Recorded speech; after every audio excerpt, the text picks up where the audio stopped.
Hello students, in this part we are going to learn about dimensional formulae and dimensional equations.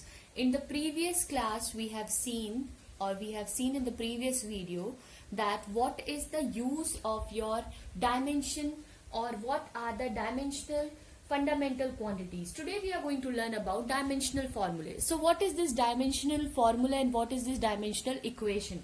See, formula, as you know, that formula is basically a representation, and it is an representation of the terms which will help us to solve the problem. Today something interesting we are going to learn, that you are going to learn how to create dimensional formulas, right? So suppose I will take the one example, the easy example I am going to take. Suppose I will take the example of your force, right?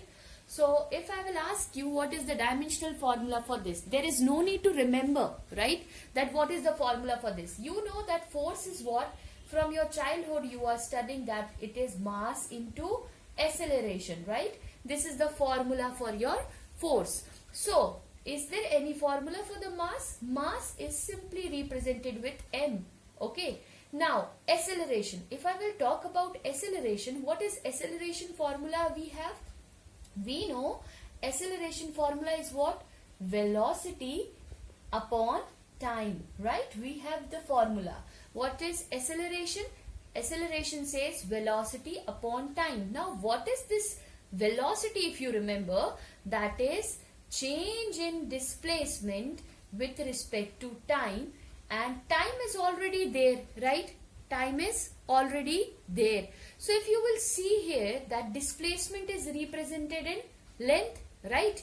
And time is represented in t, and another time is represented in t. If I will take this time up, I will get this as m l t to the power minus 2. You understand? Means we have to look for the formula of the formula. Velocity upon time is acceleration, we know. Now what is this v? V is displacement upon time. So displacement is represented in length, and this is in time, and this is its unit. Now if I will ask you what is its SI unit, you can easily say from here that what is its unit. What it is? This is mass is in kg, this is in meter, and this is meter per second square.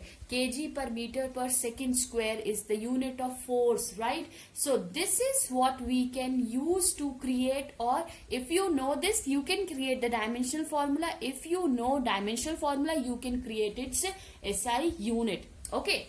Now we are moving for the next example. We can go to the next example. Next example, if we will talk about here, we will talk about the next example as work. Okay, what is the formula for the work is? That is force into displacement, right? This is only the formula which we have for this. So what is force? Now if you remember, you can directly substitute. There is no need to go to the same method. But if you don't know, again you have to put this is mass into acceleration, and displacement is means it is, they are talking about length. What is its mass? And this we already know because we have solved in the previous, just now we have done it, into L. So what is its dimensional formula? Its dimensional formula will be what?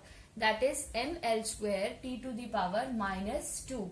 This is the formula for your work, and the same formula we have for the energy as well. So this is the dimensional formula for your work. Now another example we can take. We can take the example of power. Okay, what is power? Power is what?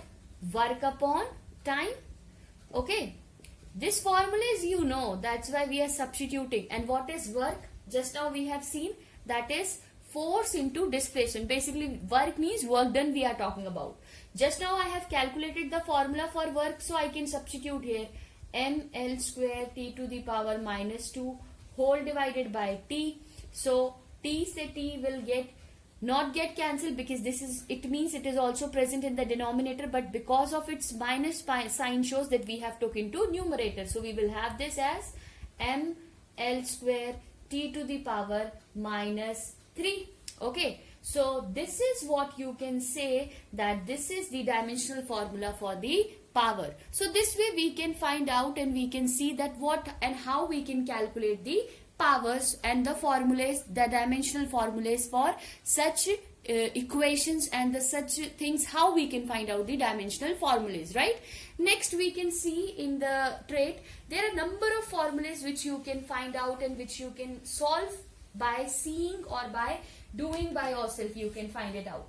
Now if I will talk you or I will ask you to find out the formula for linear momentum. Okay, this linear momentum we have discussed in the chapter 1, right? And momentum you already know, right? What is that momentum formula? That is P equals to mv. This where P is representing the momentum. So how I can find out the momentum formula? This is mass and this is my velocity, and we know that velocity formula is what? Displacement upon time. Always remember, if we have the formula for such thing, we have to substitute the value. So m is represented as n. Displacement upon time, it means they are talking about here L upon T, right? So I will write it here L upon T. So this formula will change as m L T to the power minus 1, because I have take this up. So this way we can calculate the dimensional formula for linear momentum. Similarly, you can calculate for pressure, you can calculate for number of formulas we have that we can find it out. Now suppose I will tell you the some formulas which doesn't have the dimension. Some are dimensionless quantity. For example, I will talk about strain. What is this strain? We will discuss this in the coming chapter. Okay, strain is defined as change in dimension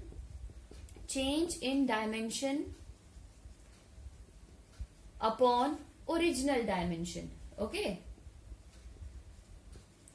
so if you will see here, that is dimension means they are talking about length, for example, and upon length. So both will get cancelled out. So this is a dimensionless quantity. Okay, this is a dimensionless quantity. So there is a quantity, when you are going to solve, you will find the constants, you will find the dimensionless quantity, you will find the dimensions quantities and all. So these are the some formulas in the dimensional equations we are going to see, and we are going to talk about it. So dimensional formulae, I hope it is clear to you. Now in the end of this video, I am going to send the questions which you have to do it by yourself. Okay, thank you.